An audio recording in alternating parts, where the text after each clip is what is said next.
To take it apart, you press down, turn counterclockwise, and you pull it out, okay? Then to take the set screw and use it to unscrew it, yeah, take the head out, so it can come out, take the locking nut out, then unscrew it completely.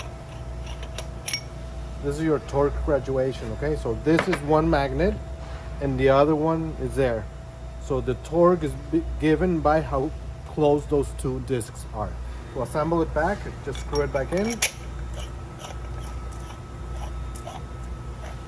Put back the set screw on any position. You can always adjust it. This is a special set screw with a